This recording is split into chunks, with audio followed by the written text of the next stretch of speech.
साडीपासून बनवलेली कुर्ती। आता आपल्या आईची असेल, आजीची असेल, मावशीची असेल, कुणाच्याही जुन्या साड्या असतात किंवा अशा साड्या असतात ज्या त्यांना आवडत नसतात।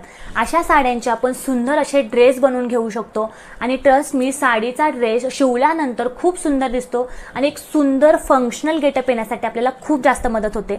आता तुम्ही बघतच असतात पैठणीचे लेहंगे सुद्धा मार्केटमध्ये आहेत, पैठणीचे सुंदर सुंदर ड्रेस सुद्धा मार्केटमध्ये आहेत।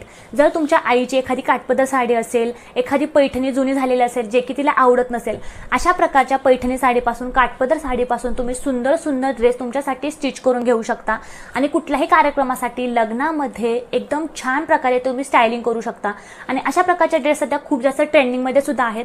आता माझ्याकडे सुद्धा माझ्या आईच्या साडीपासून बनवलेला हा सुंदर ड्रेस आहे। हा ड्रेस मी स्टिच करून घेतलेला आहे। सिल्कची साडी होती, त्या साडीपासून मी हा ड्रेस स्टिच करून घेतलेला आहे। तीवरती मी छान अशी ब्ल्यू कलरचा दुपट्टा आणि ब्ल्यू कलरची पॅन्ट जर घातली तर एकदम सुंदर